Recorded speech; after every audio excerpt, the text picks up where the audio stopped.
Here we go, Eddie. Here we go. It's not an excited here we go. It's a bad here we go. We still have a chance. Still 1%. Still 1%.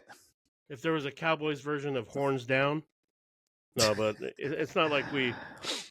It's just that we're hurt. It's not like we're mad. We're just disappointed.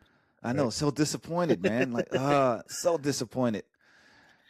So I was looking at it. The only thing that we can do is win 3 straight games, and hope Philly loses all 3 games. Like, that's our only hope to get in. Like, we're eliminated from wild cards. The only thing to do is win the division. And the only way to win that is 3 straight, and they lose 3 straight. That way we come out of half that tie game will put us above them. So that's how we would win. Yeah, well, we'll see. I mean, it's going to be tough with Washington not having their quarterback and they got to play them twice. Tough injuries. So, I mean, anything can happen. You never know. This is the game, but the only thing that we can do is control our controllables, right? Win the games that we have in front of us. If we lose, which we failed miserably at last week because we had full control over basically a rookie quarterback, and he just carved us up. Anyway, we'll get to that. Let's talk about some NFL news. I don't want to get too deep in the weeds. What's going on in the round of NFL? Any big news? Well, it's becoming Groundhog's Day to me. Talking about every single time we start this is another big week for who's big hurt? Injuries again. Jeez. I saw a TikTok the other day where it was pretty good. It was the director of injury reporter, and he was turning in his report for the week. And the guy looks at it. He's like, "Are you serious?" He's like, "I'm sorry, man. It's just the way it has to be." I thought it was really funny. So we got Micah tearing his ACL. We had Patty tearing his ACL. 2 huge those are huge names. The NFL was like, "No, please." And playoffs are like, "Oh, Jesus." But there was some. I mean, there was a few others, but I mean, there was some really big players on teams that were lost for the year. So, I mean, playoff teams like Green Bay. I mean, what are they going to do? They're going to be Michael. He was playing very well, well. I mean, he's already at 12 sacks, like one of the first people to get 12 sacks their first 4 years or whatever. You know how we had Micah? Micah wasn't this I got a sack guy. Micah was the pressure guy. So I mean, his numbers, you could tell me how many sacks he has, but it doesn't show me what he really did, because in the game he really does pressure everybody, and everybody's afraid of him. And he's always moving the quarterback. Two linemen to block him. It's constantly, where is he? So he's gone. He's hurt. Tough situation. The Cincinnati Bengals got Joe Burrow back from injury, but the funny thing is they got the player back, but I don't think that they got his heart back. Like, man, I don't think what did he tell the reporter the other day? Did you hear it? Nah, I did hear. Well, you talking about the one where he asked if could he see him on another team or something? Basically, the guy was just talking about, like, how are you okay? What's going on with him? And he's just not happy right now. Like, he's looks full sad. out, like, just in a depression hole of a quarterback, and it's difficult to see things like that happen because we we look at this and we're like, oh my gosh, how can you not be happy? You're doing everything you want to do, everything that we would want to do, but I mean, he's human. He's having a tough time. Plus, he's one of those people that's so used to winning all the time that when you start losing, like, the game just it's just not fun, especially when you're doing all you can and you're doing a good job, but you have to depend on others who aren't doing all they can or who are not doing a good job, to where like us with Green Bay, we went all the way up 40-37, one drive, defense stop them, but nothing. They let them kick a field goal, it's a tie. Same thing with the Giants. Even though we won that game, we ended up having to go to the end of overtime twice, and we barely won 40-37. So it's like, as a person, you just get frustrated with that. Was it a Washington game last year? The last one, remember? Oh, Oh, we finally won one, and then 23 seconds left, they tie it up. Give me a break. Yep. Man. All right. So yeah, Joe Burrow's not happy. I mean, he told the reporter that he's not happy, and we see it. Joe is sad. It's okay. All the what they're saying or what everybody's saying is, where's Joe going to be next year? Right. Yeah, so he can go cry in his mansion. He'll be all right. I think it would be nice to see him over here in Arizona. I think it would be a nice little landing spot for him. But one thing I want to bring up about Joe Burrow, don't bring him to the NFC. They compared the guy, his numbers to the guy that just won the Heisman from Indiana, and it was so laughably one-sided. Like it was crazy, the numbers for his Heisman campaign against this guy's Heisman campaign. Yeah, it was like one of those. I was like, it was one of those. It was one of those things. The guy from Indiana, I don't even remember his name. Whoever won the Heisman, or Mendoza. They put his numbers next to Joe Burrow's Heisman numbers. It was crazy. Yeah, that's funny. Joe Burrow's Heisman, that LSU team was not fair. No, you can't. It was not fair, and I think that's why he's so sad. He's so used to playing on a good team. Like he's like, this blows. Maybe he can go to Miami. All right, so yeah, next would be the Tua news. I mean, there's the opposite of tank for Tua. Now they're throwing Tua away. They throw the Tua back. Jesus. Looks like they're gonna bench Tua and kind of see what they have with Ewers, and I don't know if it's more of a liability protect Tua's injury liability kind of thing, or do we want to see what we have with Ewers, or let's just shut this down. We're shutting everybody else down. There's no way else. I don't know what it is. It's Miami. If I was McDaniels, I'd be doing everything I could possibly do to save my job, but it looks like he's not. He's not. He's out. I think he's out. He's out. Tua's out. Well, Tua might not be out only because of the ridiculous contract he has. Yeah, the ridiculous contract he has. He has 3 years of insane money due to him. Like, you're going to have to find some seriously desperate team to, like an injury and maybe like next offseason, somebody unfortunately tears an ACL in training camp. They're like, dang, let's get Tua. It's almost like remember the Wilson Denver Broncos. We're going to eat it. Who's going to take it? They might do it. Somebody ended up doing it, right? I mean, they had to eat a little bit of it, but I mean, eventually that was one of those. It's no way they cut Russell Wilson with the money that's on, and they cut him. God, what a fucking turnaround too, man! Or think about it. It was only like 2 years ago when they were in that. Yeah, and they're Super Bowl favorites. Why can't we ever turn around that fast? It's because they have a rookie quarterback. How much money we could save if we had $60 million to spend? Next would be, what's going to be strange, and I think I didn't see the specific. I just saw a glimpse of this tweet, but I think I saw it's like the first year in like 6 or 7 years where we won't have a Mahomes, a Brady, a Manning in the Super Bowl or in the playoffs.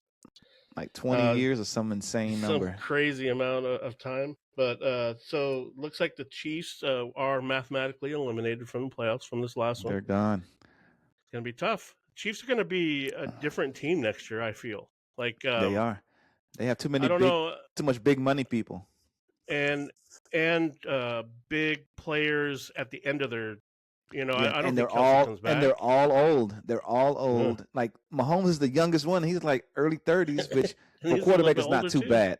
Yeah, but all of their best players, all their high price players, like Jones, the defensive tackle, Kelsey, Mahomes, like the offensive lineman they got. Kareem all of them are old. 67 years old. Yeah. And all their receivers are just beat the F up, man. I mean, they are, man. They all have CTE from this year from the Patriots. It's going to be crazy. Man. And then the next little note that I had in here was looks like your boy Arch Manning is going to be going back to school. Everybody was kind of poking like, where is he going to go in the draft? Looks like he's deciding to go back to school. So I'm very glad because I'm tired of the Cowboys drafting Arch Manning to Dallas. Yeah, that'll just wait for another year, and then I know you're not the biggest fan of the power rankings, but I do like to throw them in there because they are, above pay grade opinions. Are we still in the top 10? Are we still in the top 10? Oh, okay, no. I'll just check in. the right now top 5: Broncos, Rams, Pats, Bills, and Seahawks. Which Seahawks is very surprising. They're on the fence, man. I mean, they're like you and I talked about last week, where we're like, if there was a team that we don't want to face, it would be the Seahawks. And then all of a sudden, the Seahawks faced the Colts last week, and 78-year-old quarterback took them to the woodshed. Man, and they he almost won. Man, like that's crazy. He almost won that game. Did you see like how his class was watching him and they were all rooting for him? Like, like he walked off the field with the lead and his defense let him down. That's crazy stuff. That's what you get. You call pulling a Dak. And then we got, you know what I think is funny? I mean, I'm not the biggest Shedeur fan. There's a bunch of Shedeur fans out there. He's doing his thing in Cleveland, and everybody is so excited about it. And you know what's going to happen? I have a feeling is that they're going to get their hearts broken when they realize that they're just going to play Watson next year. Man, there's no way they play Watson. 100%. They talked about it today. That's what they're getting ready for.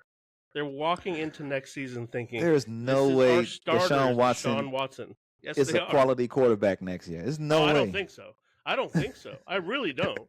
But I think the money is dictating that they have to give him a shot at the start. Well, he made news because they opened his window today. That's why it's in the news, in case anybody was wondering. The whole 21-day window thing. The 21-day window thing is such a weird thing. It's not 21 days. It could be a day. It could be 40 days. And then the last thing about, I think we already mentioned it, was the All Man River game. It's Rivers. That's crazy. Coming back. It was fun to watch. It was. I don't know. Did you see any of it? Did you watch any of it? I only saw some, like a little bit of it. I had a game on Sunday, so I saw a little bit of it, like toward the end when he was actually, managing the game. I didn't watch the whole thing. I watched the very end, but I saw when they lost. What's crazy is that, I mean, you see Phillip Rivers out there, but then you also see, I don't know if any of you know, as you get a little bit older and then you go out there and, you're playing in a family kickball game or something, and you're like, you're not 17 anymore. Now you're 40, and your legs don't move as fast as your body used to move. Man, it's how I am right now. And every Sunday when I go. Like you're running, and then you're like, I should be moving differently. That's how it looked like with him. Like he was trying to get to places, but he just his mind was working, but his body wasn't getting there. But and that's why I play in the league I play in now. Yeah, I play in the league I play with now because there are people my age in this league. He's playing against literally the top athletes in the world. Exactly. I want to see you play in that over 37 league next year, with the padded football. We're gonna get Prescott in there. We're gonna get some cameras. Man, I can't play it, man. I never did. I never wanted to play football when I was a teenager, let alone play football now. I'm telling you, man. Like my team back in the day, we were a running team, the triple option running back. We had one quarterback, 3 running backs. Our quarterback might have thrown the ball like 15 times, and for the whole season, like 15 times all season, they ran every time. And it's like they would come to school, bandages and crutches. I'm like, man, forget that. I'm gonna stick to basketball. Like, man, that's what it is. I'm not tough. I'm not. You show up to school and you got all those bruises and you got an ice bag in math class and shit, and everybody knows. Look at the Warriors over there getting beat up. But I got the same amount of girls playing basketball, so forget that. They were different. Believe me. That's true. Hey, have you seen that the new TikTok thing or the reels where it's a lady and she's like, I know what the girls were doing during recess, but what were the boys doing and then like it cuts to like NFL huddles and shit, and everybody getting ready in the locker room and like pregame. And then it cuts to somebody talking about, oh man, in 5th grade when you're out there with the boys and you go back to class after lunch and your shirt's all ripped and you've been y'all sweating. and nobody knew. But you come back, you had 247 all-purpose yards, you had 2 kick returns for a touchdown, and you're all league. Yeah, if only social media was alive back then, I'd be a star, man. I'd be a superhero.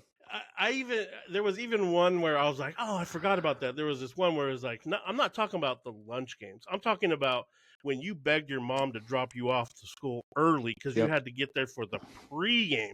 So you guys could pick teams before school started, and you guys started talking shit about lunch, and all day you're talking about what you guys are going to do all at lunch. Day. Oh my God, it like gave me goosebumps to think about that. But let's get into some Dallas. So now we got to get to the sad stuff. Dallas Cowboys. The end of the day, when somebody was talking about it, I was like, hey, let's just enjoy this. Let's not be sad for the next 4 weeks because it's going to disappear. Football's going to end, and then we're going to be like, oh my God, the playoffs the college playoffs came and gone. The NFL playoffs came and gone. Now what do we have? You gotta watch the Mavericks NBA, man, fall apart. You gotta watch the NBA. The Hawks. You gotta watch the Hawks throw up 73 3-pointers and not play any defense. Come on, NBA is fantastic, man. NBA is fantastic. That's good. That was a good one. But what kind of injuries we got going on with the Cowboys? Is it anybody coming back? Anybody out? I don't think we have anybody really coming back. I didn't see that. Did you? All I saw let's see. I think what's his name is coming back. Guyton. No, he had He's still not. Is he still out? Yeah, he's out. He didn't practice today. We had Bland was out for a foot. Guyton was out, didn't practice. CD was sick.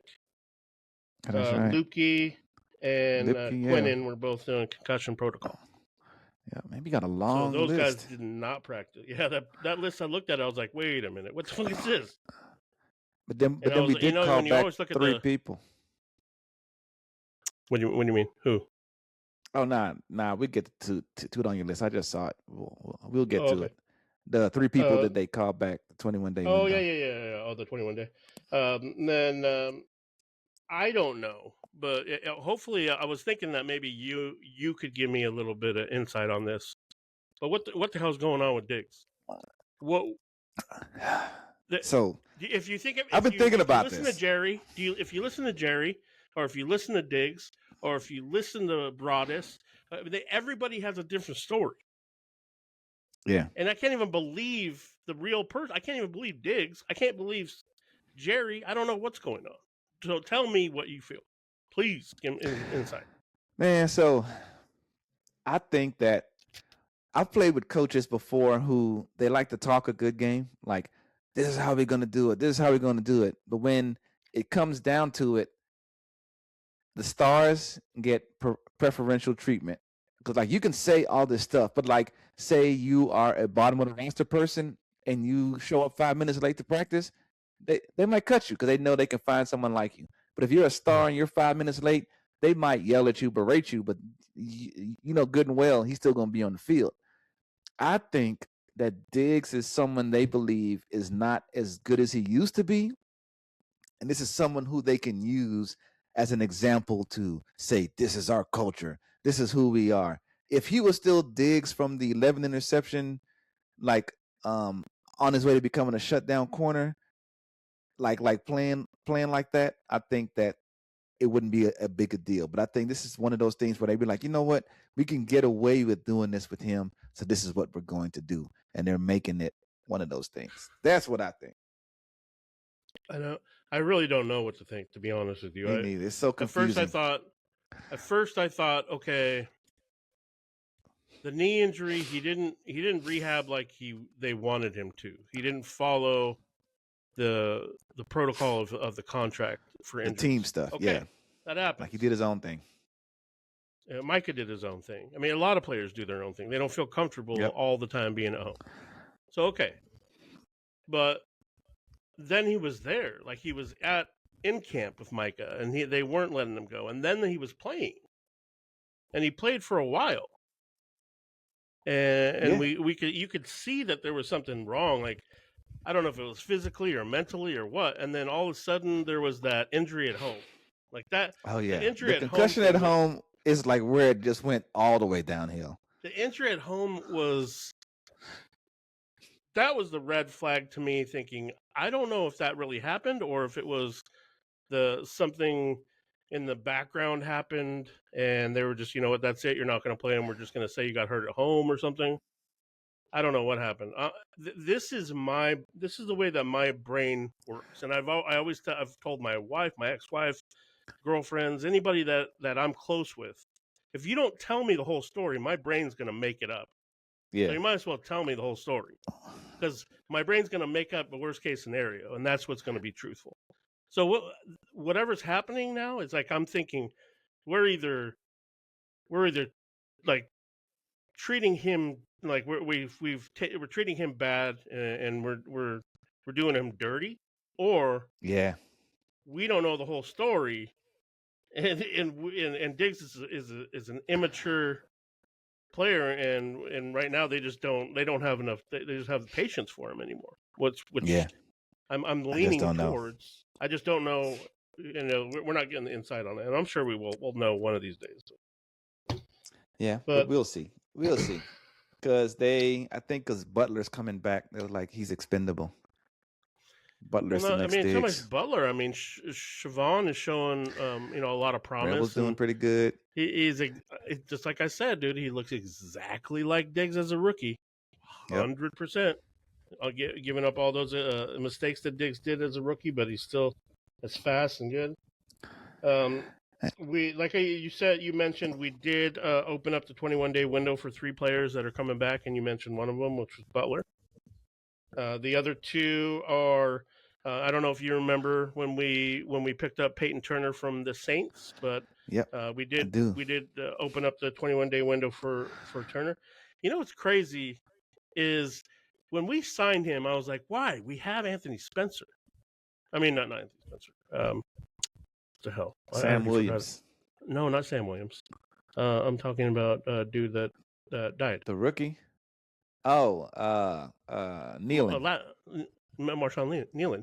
I was like, why did we grab Turner when we have Nealon? He's the same guy, like the same body size. He plays the same game. So things work out weird. And then we would also have Phil Maffa, baby. Maffa. I can't wait to see what he can do. Let's just put the ball in his hands and say, hey, we got 4 games to go. Let me say, hey, what you got? Let's give you the ball 10 times a game. What do you have to lose? I was always wondering, why didn't they sign another running back when Miles Sanders went down? They never, like, they brought in the guy from the Jets, the one we liked, Israel Abaconda. But it wasn't like it seemed like, oh man, this guy's gonna have a big role type thing. It's like we need a body to have a backup running back in case, instead of getting somebody who. But we'll see, man. I don't know. It would have helped us out, because I mean, it came back to bite us in the butt this last game. It did. Because Javonte got hurt, and we're like, what are we going to do? He got hurt, and we're like, man, what the hell are we going to do? we got Davis. We got now Loopy's got a concussion. We couldn't put him in. They're like, man, looking in the stands. We were one sprained ankle from having Turpin playing the whole game. They were selling raffle tickets for a chance to play running back in the 4th quarter in Dallas. Man, it was crazy. I was so nervous, man. And then Javonte came back in the second half to start ripping off 10-yard runs here and there. Like, man, he was doing good. But but overall, that's what it looks like for our team. But I mean, it's not looking too good anyway, because like we were talking about earlier, for us to make the playoffs, Eagles have to lose 3. We needed them to lose, but I didn't have high hopes against. I think that they can still lose 2. I think they can still win 1 and lose 2, and we can still make it in if we win it out. Last week, if we had won, then they could win and still us get in. But since we lost, now it's straight 3-3. Like, we have to win 3 and they have to lose 3. That's the only way for us to get in. Them losing doesn't, like, them winning one more game will eliminate us from playoff contention. We're not out of the wild card yet either. I mean, we are. No, I saw it. Yeah, it says we're eliminated from wild card contention. I saw that. I'm saying the only way we can get in the playoffs is winning the division. Okay. The only way is to win the division, and then that's why they say we have a 1% chance to make the playoffs. And it's literally only one way to make it is to win 3 and Eagles lose 3. If they win one more, we're eliminated. Us losing eliminated us from wild card. If we had won against the Vikings, then we still could lose again. But since it was an NFC team, that really hurt us. So we have Shotty did come out today and say that we're not going to be tanking at all. Dak's not going to be. He's not going to sit Dak. He's not going to sit any starters. Everybody's going to play. Everybody's going to compete to win.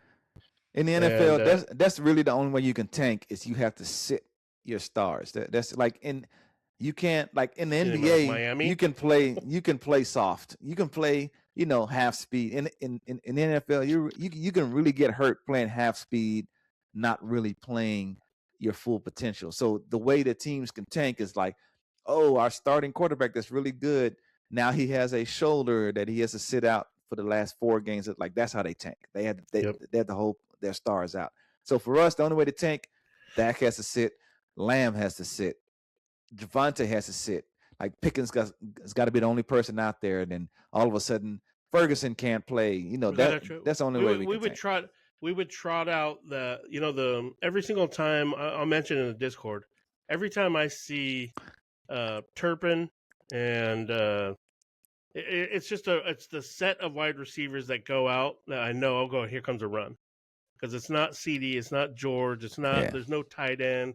It's just run blocking wide receivers. I go, here, that's who we would trot out. It would be Davis, it would be ridiculous. It would be ugly, and he wouldn't sell any tickets. So now we need to get to the reason why we're eliminated from playoff contention. It's because of Eddie's best friend, Matt Eberflus. Oh shit! They text each other over the weekend, so that's how I know that they're best friends. So you follow the trend, right? And if you pull up YouTube, and if you follow any Cowboys writers or anything at all, if you follow us, you're probably getting suggestions, and probably 24 out of 25 suggestions say something in the headline about, is it time for Eberflus to be gone, or let's talk about replacements for them. I mean, that's the biggest topic of anybody right now. It's not who's winning. It's not who's going to be in the playoffs. It's not are we going to make the playoffs. It's who are we going to get at our D coordinator. So we thought about this last week, and we're like, let's come up with a list of not only hot seat coaches, because that's a big thing about coaches in the NFL. This isn't high school or college. Once you get to a certain point, people, professional, they don't want to make lateral moves. They want to make a move up, only go up. Yep. You get fired. You don't want to make a lateral move, and that's what we probably would be asking somebody to do, is to make a lateral move. And when somebody says, "Oh, people aren't going to move to DC," and they are a DC, I say, "Hey, but wait a minute, you got to think. This is Dallas, though. This is different." It's like if you're in baseball and you're a coach and you get signed to the Yankees, that's a different level of coaching. That's how I feel it is in Dallas. You have a bigger spotlight on you. So I know I came up with a list. I don't know if you came up with the list too. 1, 2, Tell me a little 3, bit about 4, your list. Give me 5. your first 2 on your list. I got 5 total, and my first 2. So these are the people I really want. If I had a choice, my first one would be Brian Flores from the Vikings. Okay. He was a failed head coach with first he was with the Patriots. Did a very good job, defensive coordinator with them. So that's why he got the head coach job in Miami. Right. But of course, with that whole thing, and I think he burned a lot of bridges. Yeah, I think he burned a lot of bridges, especially when he sued and everything like that. To where you're going to have a really progressive owner to where it's like, yeah, let's bring him in as a head coach again. So I think he kind of kind of like Eric Bieniemy, the guy that was the offensive coordinator for the Chiefs that never became a head coach. That was a really good OC. I think he burned a lot of bridges to where nobody's going to give him a chance. So I think that's why I say he has a good chance to actually do it, to where he's like, yeah, I think the Cowboys will be better than the Vikings next year. It's one of those things because his contract runs out this year. So it's one of those things where, do they bring him back? Do they want to go a different direction? I would gladly welcome him into our life. The next one is a shocker. Raheem Morris. So right now he's the head coach of the Atlanta Falcons, which he is a terrible head coach. This is his second round as a head coach. He has the worst, if not the worst, but one of the worst win percentages of head coaches in NFL history that plays like above, that has had like above 30 or 40 games. He's so bad as a head coach, but every time he's been the defensive coordinator, he's been excellent. And that's why this is the second time getting another go around as a head coach. He's very underrated as a defensive coach, and I would gladly take him if the Falcons decide that they want to go down. So those are my top two. Okay. I got some other ones, but I'll let you go with your top two first before I go to the other names. My top two, I mean, I'll piggyback off of Brian Flores. Flores, I think, has the pedigree and the resume to say, I can come in and I can change the defense right now and command that they do what I say. And they're going to do it. Mm-hmm. The problem with it is, yes, the relationship that he has with owners or front office. I don't know how it would be in Dallas. Maybe they might just nip it in the bud right away and say, hey, this is the way it's going to be. And if you don't like it, don't come here. And if you did, then, maybe they would have a good relationship. And then the other part is players don't like him. Players don't like him at all. I don't know if you've ever seen that, but people that have played for him are like, he's like, he's not a player's coach. Yeah, he is not a player's coach. But so whatever. It is what he is. He destroyed our offense last week. He did. So I think what would be nice is practicing against his defense every week. I wouldn't say he destroyed our offense, only because I looked this up too.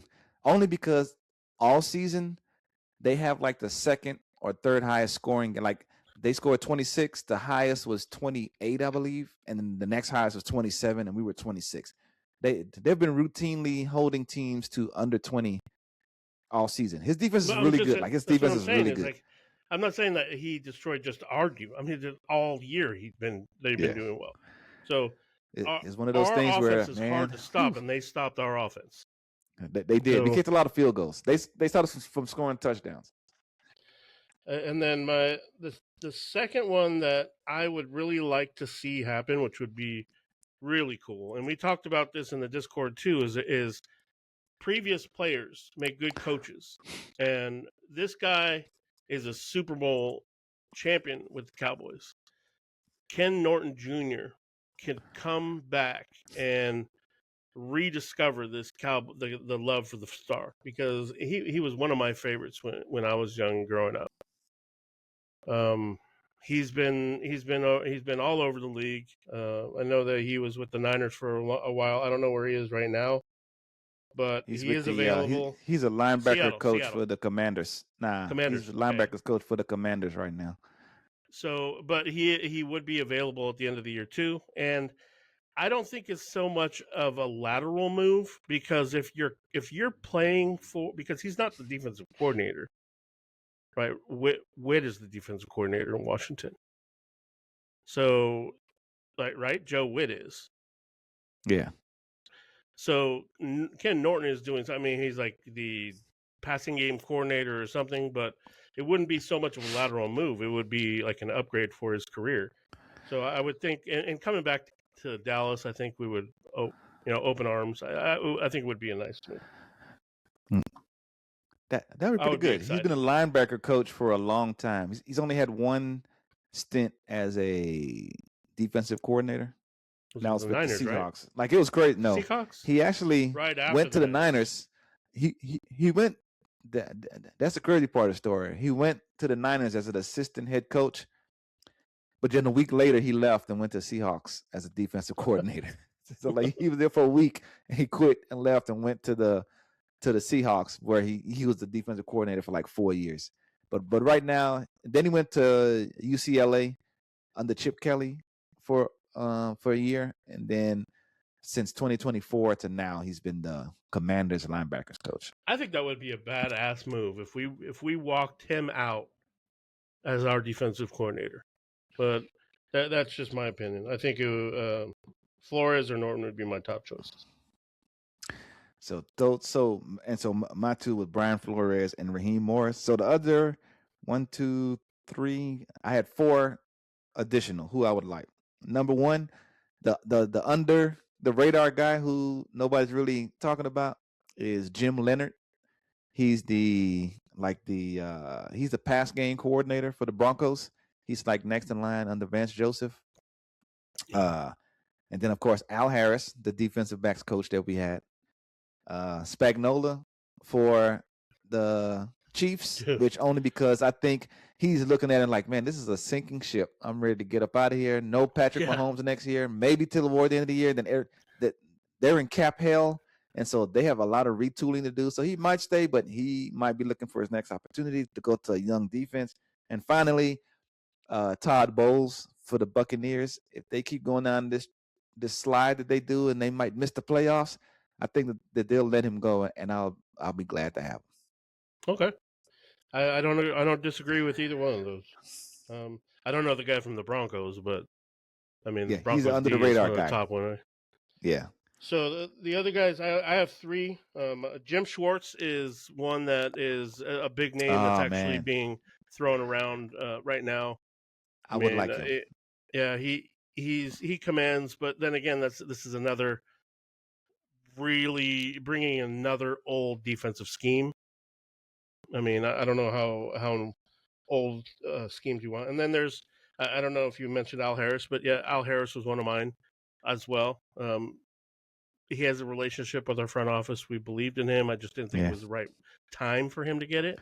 But hey, I think he's still too green. But their defensive backfield is like, man, he turned Nashawn Wright into a Pro Bowler. Like that is miraculous in and of itself. And then my sneaky insider is Aaron Whitehead, and because he's already on our staff, he was the Jets D coordinator. He has a lot of who was their head coach? He's the Niner D coordinator right now. Crazy bald headed guy, Robert Saleh. Yeah, Saleh. So Whitehead has a lot of Saleh in him. Like he is. They coach together. He's crazy. He's the one that got into Quentin Williams' face. I mean, he's like 5'2", bro, and he got into Quentin Williams' face like he wanted some in his chest. So like that is my defensive coordinator. If that guy's going to go out there and run through a wall for you, I'd definitely run through a brick wall for him. I think that would be a great, if we didn't want to spend a whole bunch of money and we wanted to just pull somebody from inside, Whitehead's sitting right there. So that's my insider choice. You know who is really under the radar? I wish we would have kept him. Hold on. Hold on. Tell me. I know what you're talking about. You're not talking about T. You're not talking about this guy, are you? You're not talking about dude. Yeah. That guy. The fancy letters he's on not coming over here. He's not, because he just got there and he has a good defense. But man, I really wish we would have kept that guy. But I liked him. Aiden Durday, whatever. If you watch Sounds from the Sideline, you remember him whenever he would be talking, they would put his fancy lettering under there for his British accent. Calligraphy. What was it? Was it calligraphy? Yeah. What was it? Man, but his defense is very good right now in Seattle. I would say his defensive line is probably one of the top. But he does have relationship. I mean, they have good talent on that defense too. So come on over. Whoever wants to come coach an incredibly talented young defense that's hungry to win, we're taking resumes. We'll be setting up interviews. Anybody has to be better than Eberflus. So let me ask you this: what what are the chances that they bring Eberflus back, and how upset would you be if they did bring him back? If this was any other team, Eberflus would be gone already. Yeah, he would have been fired already. and during the bye week, I think that would have been a perfect time to fire Eberflus. But we're the Dallas Cowboys. Jerry and Steven are very hard-headed, and they're prideful, and they made a decision. And I wouldn't put it against them. I'm giving it a 33% chance that they bring him back and say he just did. But yeah, time out. Hold on. I'm going to walk this back. Just because of what Jerry said yesterday. When Jerry said, I got the talent in there, it's up to the coaches to do this. What that told me there was Jerry's tired of him. So I don't think that Jerry's going to be saying, I think that Jerry kind of got his feelings hurt and said, oh, I gave you the talent. You didn't do it. What kind of dinner did you make with these groceries I bought? You know what I mean? So what do you think? So a few reasons why I think he's gone. A few reasons. Okay. One, because he was hired before Shoddy. They actually hired him before they hired Schottenheimer. So this wasn't a Shoddy hire. He was given to him. So now that I think no, I'm saying no. I say that now since we can see how good the offense can be and how Shoddy has a voice in the locker room, to now where they actually be like, hey, yeah, let's give him like a vote, quote unquote, as to what do we think gonna happen. Like, last year at this time, they weren't giving him a vote because like, hey, you just better be happy just to be coaching this team. But now that they see how much Dak loves him, the team loves him, they follow him, now he has a voice, they'll give him a vote. And I don't think Shoddy likes Eberflus as a coach. Like, I think if it was up to him, he probably would have fired him already and elevated somebody.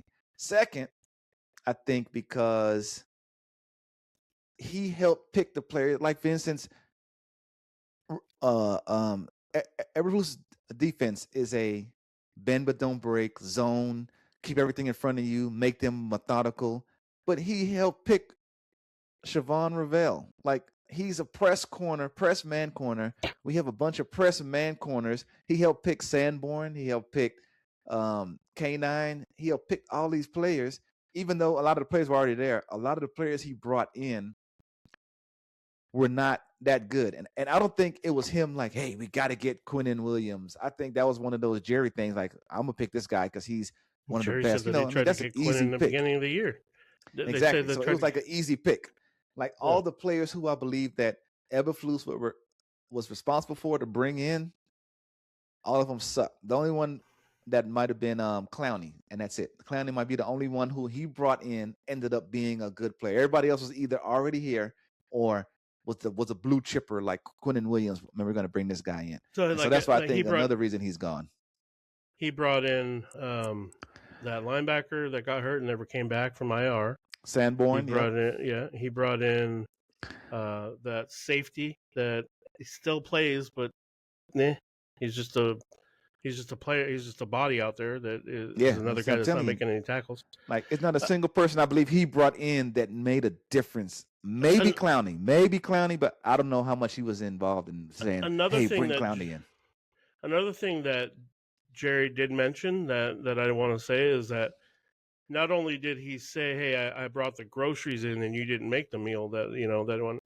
He also said, hey, NFL coaches have to be able to, figure something out at halftime or flexibility. Yes. If you don't have the right players, at least stop fucking going to the same well and trying to say, hey, well, maybe it'll work this time. Maybe it'll work this time. Maybe it'll work this time. It's ridiculous. I mean, even us as fans, we are less football educated as you are. And even we know that you need to stop doing the same shit over and over and over and over again. It's ridiculous. Bob Stern has been just blasting Eberflus recently. You follow Bob Stern on Twitter? Yeah. Oh, yeah. So he's been blasting. Like, he broke down one play where they rushed 2 people and dropped 9 on an important 4th down, and they still got it. Like, he had this one thing where he said, we in the entire Cowboys history So it says, how many times in Cowboys history has an opponent scored more than 28 points with less than 330 yards, no Cowboy turnovers, to give them short fields, and they, won the game? Zero. It's never happened until this past game to where they scored that many points on 330 yards. The Cowboys had 0 turnovers, and they scored that many points. And it's never happened in our entire history until then. This defense has been historically bad, and it's just if he comes back, I will be very upset. I don't care how bad you are. I don't care how bad you start. I don't care how much talent you don't have. You and I have both been on teams where you look around and you're like, oh, Jesus, how did I get on this team? These guys suck. These guys suck, right? But they play hard, and they do the right bust thing. Their ass, and you have a good time. I mean, sometimes those are the funnest times that you've ever had. Exactly. Because it was like, I fell in love with the game again because it was fun to be there for them, even though we were losing. I mean, it just turned into a game again. I don't understand how you don't see the product on the field and be like, you know what? Let's have the same dinner again. It sucked last night. Let's do it again. Yeah. And it has to be coaching because we had the same exact defensive backfield back there, and we were killing it. We had a ton of interceptions. Yards were not that much, but then this year, the same people, and now people are looking like getting crossed over on the and one mixtape. Like our guys are just getting destroyed. Like that blow by crossing, you could tell the coach said, all right, sit on this route when he does it. And he just doing what the coaches say, and the guy just blew past him. And even if it wasn't a coaching decision, that's still something you got to be like, you got to have a guy prepared for that. Fix the Cowboys. Please, front office. We got to do a whole show on that. Let's just be real and be like, okay, 2025, let's throw our hats in. We're okay. We're fine. We're done. We understand. We're not going to win the Super Bowl this year. Perfect. Let's not get anybody hurt. Let's come up with a plan. Let's get rid of the fat. Let's stop doing this bullshit. Let's stop funding oil companies and power companies. Let's focus on the fucking Cowboys this year. For once, just give us 1 year of really hard work, and let's see what happens, right? Yep. That's all we want. That's all we're asking. It's not going to happen. Oh, wow. Jerry Jones is going to have to retire, man. They need to release the Epstein list, and let's pray Jerry's on there. Let's just pray. It don't matter. It don't matter. That shit don't matter. Anyway, good Lord. That's enough football stuff. It's the season for giving holiday, so we're going to do our new annual tradition. I forgot about that. Our new annual tradition. We send each other gifts, Secret Santa. And we open it up live. Yeah. Secret Santa only 2 people, so yeah. Let me see. You go first. Secret Santa. See what Santa sent you. So I sent him something. He sent me something. Now I'm about to open it and see how good I've been this year.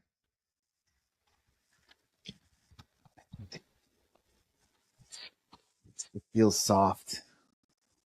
It is. It's just. Let me open the plastic.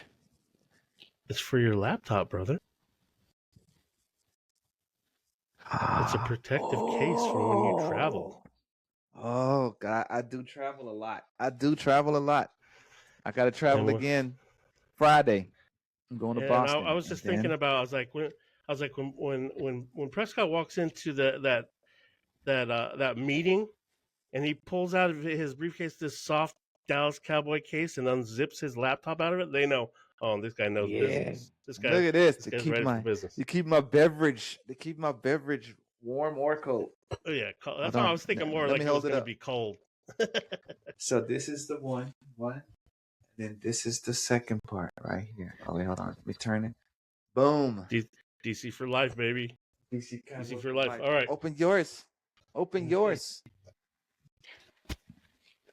Santa shops at Amazon.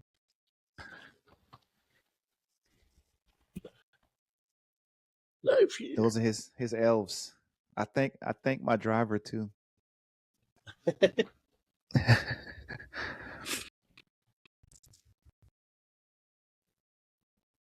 All right. This gift is twofold. Twofold? Yeah. Paper. Oh, shit.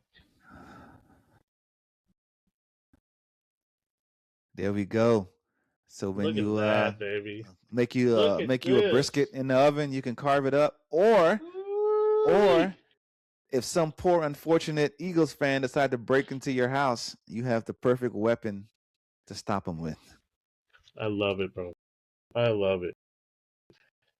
Don't even get me started. I'm carving everything from now on. It's for your steaks. I'm bringing my own knives to carve the turkey. Oh yeah. Thank you very much. Thank you, Santa. I love it. There we go, man. Love it. Appreciate it. So, what's our challenge? We still doing our challenge? Oh yeah, I think the challenge of reaching out to a buddy. I think that now this week I challenge people to reach out to somebody, reach out to a coworker, not just a buddy. Somebody maybe that you had worked with before, or that you worked with in the past, or something that you had a good relationship. Just reach out and see how they're doing. I had I had a fun time the other day talking with an old coworker that I hadn't talked to in so long, and it made my heart just feel like 3 times as big as it was, because it was just an overwhelming feeling of not only the past, but I was able to kind of rekindle a friendship. So just make sure that somebody knows that you're out there and that you're available, and just be nice. Smile at somebody this week. Is, man. Right? It costs $0 to be nice. Hold the door. It also costs $0 to be mean, but be nice. And so yeah, I mean, it does. I mean, it's the same amount of muscles it is to flip somebody off. Yeah, it does the smile. So we'll see. Hopefully, who we playing this week? The Chargers. Chargers. Yeah, we play the Chargers this week. So hopefully we'll have some good news next week. Because then we play the Commanders on Christmas. Remember, on Netflix, I think. Just have fun with it, because if you're oh my god, I can't believe blah blah blah blah blah, the game's over. Yeah. And then now at this point, focus on players you want to see grow. Like, oh man, I want to see more from this guy. Let's see what Booker's. Now you can just focus on Booker, what he's doing. I mean, we got what's the running back, Malik Davis. I mean, if anybody on the team right now has a flyer for, if I do well, I'm going to create a career for myself. Yep. Someone's going to sign me. He is the guy that's doing that right now on our team. He can be the next Rico Dowdle. Like Dowdle absolutely. Got paid and he's performing. He might make the Pro Bowl. Well, again. And I mean, he's not doing anything for people's fantasy teams and shit, but it sure isn't. I'm over 3. I hate fantasy. We don't talk about fantasy. Fantasy sucks. Let's talk. Wait, hold on. Did you not move forward in all 3 leagues? I made the playoffs in all 3 leagues and lost in the first round in all 3 leagues. And it wasn't Lord. It wasn't close in any of them. Like all of them, the closest I came was like 15 points I lost by. Like all of them are bad. All of them, everybody laid eggs for me, man. Like all my heavy lifters that's been getting me through, like the Dak. Man, I have a Dak Javonte, CeeDee Lamb in one league, and then the Dak Javonte, Jake Ferguson in one league, and they've been carrying me. And Dak was the only one that really did it. Javonte did pretty well, but all the other people, man, like on my teams, they all laid eggs. One league, I did so good when I had Goddard and Schwartz balling out for me on the bench, but then I had Brenton Strange from Jacksonville, who, in his defense, he's been doing excellent all year, and Jake Ferguson in the lineup. And combined, they were less than like half of what one of those guys gave me. I don't know. I feel when I saw that you lost, I was like, damn, man, I felt really bad because I was really rooting for you. And then I came back to earth, and I was like, it must hurt that karma burger that you're having to take bites of. Okay, man. As long as you didn't win, my season was a success. Because the karma from you guys just colluding to make me lose is gonna not allow you to win. And then the same thing's gonna happen to Mike. That goat I sacrificed was worth it, man. That was the best thing's gonna happen to Mike. He's gonna lose this week big time. I'm telling you. We'll see. He's gonna go cry on your huge pillows. We'll see. Anyway. Well, good luck. That'll do us. That'll do us this week. We'll come back next Tuesday or Wednesday and tell you what went right, what went wrong. Maybe Eberflus will be fired, and we don't have to worry about him anymore. And they'll we'll try to squeeze another one in before Christmas. Lift up Whitehead before the season's over. But anyway, say goodbye to people, Eddie. Let's head on out. You know how it is. I love you guys. We'll see you guys next week. We'll hit you guys up before Christmas. Make sure you be nice. Smile. Mm-hmm.